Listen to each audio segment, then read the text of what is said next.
Hey party people, I'm Pastor Leah Scholl from Wake Forest Baptist Church here in beautiful Winston-Salem, and I'm so grateful that you've decided to join me today.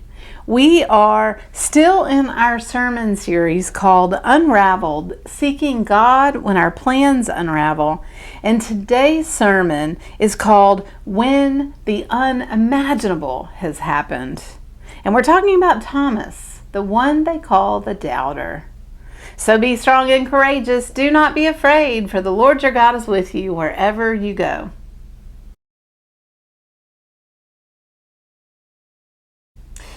If you had told me 2 years ago that a virus was going to strike that would kill nearly 700,000 people in the United States and more than 4.5 million people worldwide, I'd have called you a liar. If you had told me a year ago that there would be an attack on the Capitol with mostly white men doing massive damage to the building, breaking into and destroying property and individual offices, and threatening the safety of Congress, I would have said, "You're making that up." If you had told me some 10 years ago that there would be massive fires, superstorms, climate refugees, and threats to the very existence of some folks in the world because of pollution, I might have said that you were exaggerating. But the unimaginable has happened. And it seems like the unimaginable will continue happening. We are either powerless to change it or unable to convince folks that we do have the power to change things. For some folks, when things are unimaginable, they deny them. It's unimaginable that a small little thing like a mask can help stop the spread of deadly disease. So folks say they won't even wear them. Maybe it's unimaginable that a relatively quickly ginned up vaccine could prevent severe illness and death, so folks deny their effectiveness and avoid getting them. You would think that when the unimaginable becomes real, then our perceptions of the world would change, right? I mean, you'd think so, but it doesn't always look that way, does it? To Thomas, the disciple of Jesus who was called the twin, the resurrection of Jesus was unimaginable. Even though his friends had all seen Jesus, it was unimaginable to Thomas that Jesus might be alive. I love that word, unimaginable. You can tell by how many times I've said it. There will be lots more. The dictionary says that unimaginable means difficult or impossible to imagine or comprehend. Synonyms are unfathomable, inconceivable. I do not think that means what you think it means. Unthinkable, incomprehensible, unbelievable, unimaginable. Do we think that Thomas didn't have a good enough imagination? Or was there something else going on? Did he not trust his companions? Did he not trust Jesus, who had said that he would rise again? Why do you think that Thomas couldn't believe that Jesus was raised? I have a theory. I think that Thomas was grieving.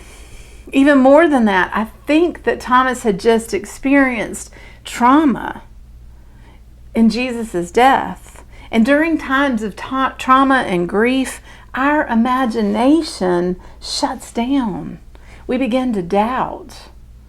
And that doubt extends to doubting others, doubting those who are close to us, doubting our own selves. When we are grieving and in the first stages of trauma, no amount of cajoling, proving, coaxing, or urging works. Remember, the frontal lobe of the brain is mostly shut down, and we're running fully on instinctual brain. Higher functions are out, and our basest instincts take over. When his friends say, "Really, dude, we saw Jesus with our own eyes. Can't you hear the growl of Thomas saying, 'I won't believe it until I see the nail wounds in his hands, put my fingers into them, and place my hand in the wounds in his side?'" That feels like an angry response to me, and a response based in hurt. This is a man who has lost his teacher, his friend, and the person in whom he has put his trust. I think it's way more than doubt. I think it's ache, hurt, pain. And although we saddled Thomas with the name Doubting, maybe it would be better to call him, in this moment, Grieving Thomas. The text tells us that 8 days later, after Thomas says these words, Jesus shows up.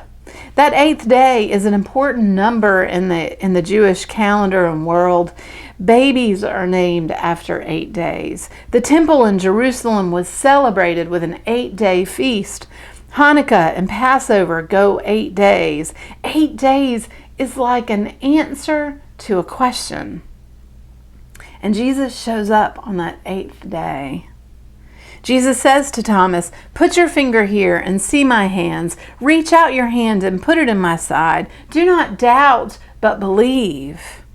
I like to think that these are gentle words, words of comfort, words of acceptance and inclusion, because that is so often how Jesus spoke to his disciples. But honestly, they sound a little curt, especially when Jesus says, "Have you believed because you have seen me? Blessed are those who have not seen and yet come to believe." I hope instead that Jesus welcomed Thomas's doubt as a natural thing, and that his statement following is a lesson in inclusion. Bless those who believe because they have seen, and also bless those who have believed who have not seen me. I also know that Greek word there, believe, does not mean the same thing as it means in our English. For the Greeks, believe was not an intellectual assent. It was more closely aligned with the word trust. Do not doubt, but trust. And blessed are those who have not yet seen and yet still trust.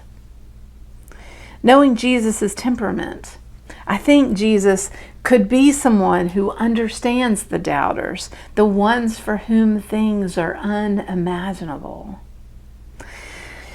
So let me ask you this. What do you find unimaginable? Right now, I'm finding the whole situation in the world unimaginable. I remember saying early in the pandemic that I was sure if this disease was striking children, we would be more inclined to do the things necessary to quell the infection. And now our children are getting it, and some are getting very sick, and even some are dying. And there's no change. There are still anti-vaxxers, still non-mask wearers. It's unfathomable to me that our nation is so divided. So much difference between folks that we've stopped talking to our family members who don't think like us. So much distrust that we cannot bridge the theological, emotional, and intellectual divides. I find it incomprehensible. Well, frankly, that the so-called liberals of the land are putting Haitians on planes and returning them to political and climate horrors in Haiti. Just like I find it unbelievable that we cannot find a way to support poor folks in this nation in this moment. And I find it inconceivable that abortion rights are being challenged yet again. And if I'm totally honest, and I mean this, I really mean this, y'all, I find it unimaginable that God has left us in this mess, that God hasn't just reached down and fixed things for us. So I guess if I'm honest, I'm a bit of a doubter too. I think we need a little help to get out of this mess. And I really wish that I could trust that God would just reach out God's hand and make everything right. I'm like the man who came to Jesus, who said, "Lord, I believe, help my unbelief." Maybe you're there too. But there's one other part of this doubting Thomas story, that doubting Thomas, grieving Thomas. How about doubting, grieving Thomas? We'll call him that. Do you see that thing he does when Jesus shows up?